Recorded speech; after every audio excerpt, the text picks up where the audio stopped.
naye nnyiigira nnyo ababadde bavunaanyizibwa kuziika Ssegirinnya. Ate lwaki senga nnabadde nze nga nze nina obuvunaanyizibwa kuziika Ssegirinnya, mu kifo ky'okuziika Ssegirinnya nali nja kuziika Mulungu. Kale muntu wange nkwebaza okuba nga okyagoberera Muzungu David Kadongo Kamu Music Analyst. Nkusaba nti ngoberera ku Facebook, TikTok, YouTube n'emikutu emirala. Gwe ayagala bino ebya Kadongo Kamu osobola okunsanga e Kasubi ku basooka kwa Blastage awo ensinziira okuba nga nkola emirimu gyaffe. Abantu b'e Kawempe, Bannabuddu ne Bannayuganda okutwaliza awamu, bannankyukakyuka n'omunnayuganda yenna kitalo nnyo ekya muganda waffe Mr. Update Muhammad Ssegirinnya. Muhammad Ssegirinnya tuvudde ku maaso mu mbeera etaasanyusiza bantu okufa tteeka naye ofudde otya. Kale ebigambo bingi ebyabaddewo ebyayogeddwa ku muganda waffe, yatulekera obutambi bungi era tagenda tuva ku maaso. Naye awo mu maakati awo waliwo akatambi akagenze ne kajja ne kabuna emikutu emigatta bantu. Waliwo omwami muzeeyi yavuddeyo nga mukaawu n'ebigambo ebimu era nga bw'owulira wano wayogera. Naye nnyiigira nnyo ababadde bavunaanyizibwa kuziika Ssegirinnya. Ate lwaki senga nnabadde nze nga nze nina obuvunaanyizibwa kuziika Ssegirinnya, mu kifo ky'okuziika Ssegirinnya nali nja kuziika Mulungu. Alenga lwaki oziika Mpuuga? Kubanga Ssegirinnya abadde ategeera okusinga Mpuuga omulamu. Ye Ssegirinnya yategedde nti bw'enfa nina kubeera ku kijja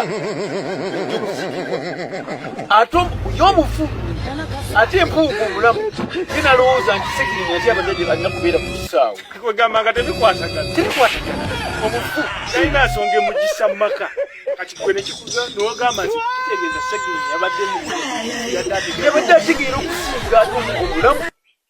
Nolwekyo twandibadde tuziika mulamu ne tuleka Ssegirinnya omufu ne tubeerako naye akaseera kubanga yabadde akyategeera okusinga omulamu. Ye yagamba nti muntu alaga ku kijja ate olina amugamba nti ntwale ku nanka nti abadde agenda kusama mupiira ku kisaawe.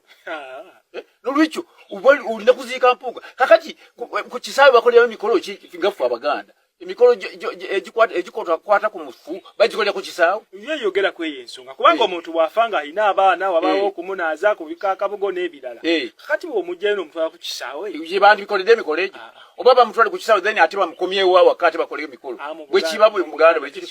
Omuntu abadde akola ekyo kutwala ku muntu kisaawe yeeyita na wakitiibwa Emmengo. Emmengo byo bye bakola mu buwangwa ekyo tekiriyo era tekisobola kukikolera. Kalwaki oziika oyo oli kawuuli ekyo kituufu. Ensonga yetegerekese. Kati owa magezi ki omuntu nga Mpuuga alabikanga na wakitiibwa naye nga n'obulombolombo alayika yabusudde. Omuwa magezi ki mu kaseera nga kano? Tutamiddwa nnyo abantu abaasoma. Nze ntamiddwa nnyo abantu abaasoma nga ate tebaasoma. Kuba omuntu alina ne diguli alina n'egundi mu by'amateeka n'osobola okukola ebintu ebityo ng'olina wakitiibwa Emmengo. Oyongedde Emmengo kitiibwa oba ogikakkanyiza? Oba ogikakkanyiza. So kati ndowooza n'obuwangwa bugenze bufa kubanga bw'otunuulira embeera ng'eyo. Era abeeyita baasoma bibagenzi babutta ffe tukyabuliko bannannyiniwo. Ate tebabawa mukisa. Tebatuwa mukisa kubabuulira na kubayambako. Bo balowooza nti bibaasoma byakutegeera nnyo. Owulidde. Naye nga oyanjula ebyo mu bantu ng'olowooza nti ojja kutegeera nga gw'okiikiridde na Mmengo. Bw'oyita na wakitiibwa buli w'olaga. Ko ke katambi omwami oyo gwe mulaba mu vidiyo eyo mukaawo. Omwami oyo abasinga muyinza okuba temumanyi olw'okuba maybe temusemberedde kisaawe kino, naye omwami oyo muyimbi wa Kadongo Kamu, yali muyimbi wa Kadongo Kamu era muzannyi. Mukadde wange Muzeeyi Bob Mpima awe London, kyemanyi omwami ono omumanyi bulungi. Waliwo mukwano gwange mukyala Jaria Nanfuka okuva awo Nanfuka zaawedde okuva e New York, y'omu ku abo abagobereranga ba muzeeyi abo nga bakola emizannyo kw'ossa n'okuyimba. Oyo omwami ye Muzeeyi Abdul Ziwambaza Mulindwa. Muzeeyi Abdul Ziwambaza Mulindwa musajja yali muyimbi wa Kadongo Kamu naye nga womanyi nti kati abayimbi baffe bagenze baggwamu amaanyi. Abamu bakaddiye n'ekisaawe engeri gye kyakyukamu ne bakivaamu. So yoyo Abdul Ziwambaza Mulindwa omugabi mutabanyi w'omugenzi Lubega. Yazaalibwa ku kyalo bakiyita Kitwe Masaka. Yazaalibwa mu mwaka gwa 1953, obudde buno atemera mu myaka 73. Muzeeyi Abdul Wambaza Mulindwa bingi ebiyinza okumwogerwako mu kisaawe. Kati mwe abagenda mu zi sinema okubanga mulaba emizannyo, abagenda mu bikaali okulaba abayimbi nga bayimba, Muzeeyi Abdul Wambaza Mulindwa oyo omukaawo bw'atyo nga ayambalira Mpooga, ye yaleeta kye tuyita Skype okuva abayimbi okuyimba nga bava emabega wa kateni. Ekyo ye yakireeta n'okukola zi flyers. Ye muyimbi eyasookera ddala okuleeta Skype, era Skype zino yazitandikira Masaka ng'ali mu kibiina kye ekya Silver Performance. Yali alina ebibiina bibiri, yalina eky'abayimbi then n'eky'abazannyi.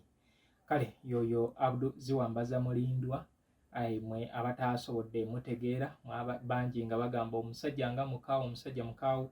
Generally Muzeeyi Abdul Wambaza Mulindwa ndina ne videos ez'emabega awo ze nakolako ne mbagamba nti mu kadongo kamu omuntu asinga okuba omukambwe gwe mmanyi n'abali mu kisaawe abamu gwe bamanyi ye Muzeeyi Abdul Wambaza Mulindwa. So yoyo naye nga Abdul Wambaza Mulindwa kye tugenda okubeera nga tuyinza okubeera nga tumujjukirako ekitonotono nti Ssaalongo Hamani Ssemakula basudde aba Entebbe Gita Singers nga bamuleese mu kibiina kyabwe bamugye e Masaka ne bamuleeta e Kampala. Bwe baagaana okubeera nga bamuteeka mu kibiina kyabwe ekya Entebbe Gita Singers, oluvannyuma lw'abakulu abamu okubagana empawa, Muzeeyi Matiya Kakumirizi yamuweereza ewa Abdul Wambaza Mulindwa. Abdul Wambaza Mulindwa oyo omuzeeyi oyo gwe mulaba, era bw'atyo n'amutwala mu kuteesa Gita Singers e Kalwere ku Farmers Hall. Awo Abdul Wambaza Mulindwa n'atendeka Haman kye bayita stage work, stage performance, kubanga ye yajjanga amanyi okuyimba ne gitaaye. Era Abdul Wambaza Mulindwa oyo gwe mulaba aba Lukwata Gita Singers nga batonzeewo ekibiina kyabwe, oyo Haman bamubbira ku stage okumutwala mu Lukwata atandika okubeera nga performing. Abdul Wambaza Mulindwa ye oluvannyuma era akulaga nti tewaaliwo mbiranyi wakati we ne Hamani Ssemakula basudde nga w'owulira oluyimba luno. Oluyimba ngezezzaako okozesa tekinologiya okulwawukanyaako ku okufuna copyright, naye nga njagala obubaka butuuke gye muli. Kale njagala tuwulirizeeko oluyimba luno lwe yayimba Hamani ng'amaze okufa, olwo ate nzije mbagambe ebirala ebikwata ku mukadde waffe Abdul Wambaza Mulindwa. Nsaba nnyini nsi omutonzi w'eggulu eyatutwalako omukulu Amani, bambi amuwummuza emirembe gy'asula, manyi mukwano gwange oyo Amani, namwagala nnyo neesussa newenkoma, naye nnyini nsi nedda wakinkola, nojja otutwalako omulanzi baabwe. Kati bantu bange muntunuulire, mukwate n'amatu nag'omugantege, waliwo ensonga gye njagala okwatula, eyampaliriza n'enzigyayo Gita tunyumyemu. Imba baluyita omugenyi wo okuva ewa Ssaalongo Abdul Wambaza Mulindwa. Abdul Wambaza Mulindwa ajjukirwako ebintu bingi mu kisaawe kino ekya Kadongo Kamu, era nga n'ekimu ky'otalina kubuusa maaso nti oyo Abdul Wambaza Mulindwa, muzeeyi oyo gwe mulaba omukaawo okukira omususa, ye yali bba wa Aisha Nakitto namwandu wa Hamani Ssemakula basudde. Era Hamani we yabeerera ng'ali mu kuteesa Gita Singers e Kalere ku Farmers Hall, ng'olwo Aisha Nakitto yafumba. Aisha Nakitto yali afumba, naye oluvannyuma baamala olugendo terwagenda mu maaso kinene, bw'atyo omukyala n'atandika obulamu bwe, n'oli n'atandika obulamu bwe, naye nga baasobola okuzaalayo ku baana. Bw'atyo Hamani Ssemakula basudde, ye ndowooza n'amulabamu omugaso, n'amutwala eka ne bafuuka mwami na mukyala.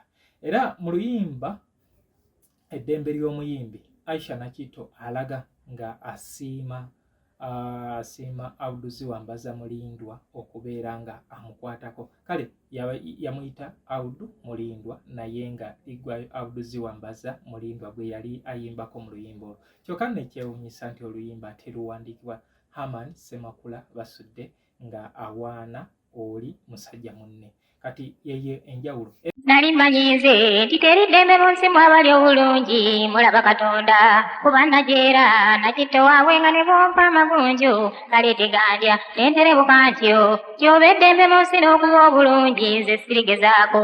Nali ndi mwana nasoma kitago weeyo ku ssukuulu Mulindwa najja ngamba Abdul Mulindwa najja ne gurupu Silver Performers ng'ekola mizannyo oli yazannya nenneegomba mwatto nange bwentyo kuba omuzannyi era nazanya kantandikira omwana Abdul Mulindwa ne tuba abazannyi ennaku yalumako lw'ekkola ly'ensimbi n'ebirala bingi binyeekomyewa kyokka yalumaze ng'agasa okuzannya n'okuba omukyala bannya b'omufumbo yensi bw'etyo nali muzannyi ate muka Mulindwa nga tuli bafumbo soogera bingi okusatula ebyomunju atali muzoole teriba enjawulo. Era nafuna omukisa nenjogerako ne mzee Abdul Ziwambaza Mulindwa tewaliwo grudge wakati w'ababiri era ne mama Aisha Nakitto era nga naye bali okay buli omu n'obulamu ne busigala nga butambula. No mbadde era ku mutimbagano ogumu olunaku olwaleero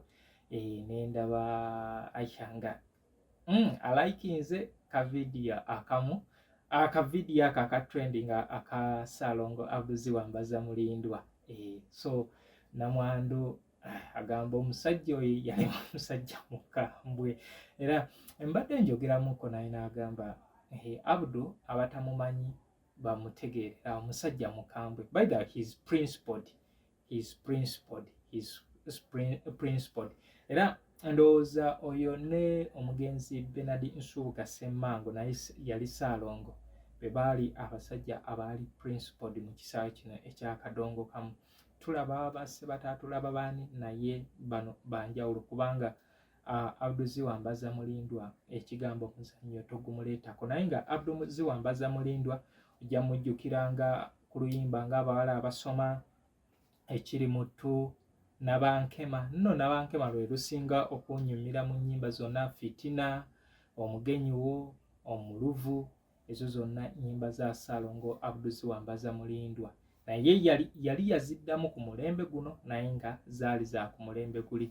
So obudde buno takyali nnyo active mu kisaawe kino eky'okuyimba nga w'omanyi ensi nti bamuzeeyi baffe bangi ekisaawe balinga abagenda nga bakivaamu olw'embeera eno n'eri. So yoyo Abdul Ziwambaza Mulindwa gwe mulaba mu katambyako abataamutegedde yoyo. Ennyimba ze musobola ozinoonyaako we ziba zikubuze osobola okunsanga e Kasubi ku basooka kwa Plus Stage emba nga nzikutuusaako.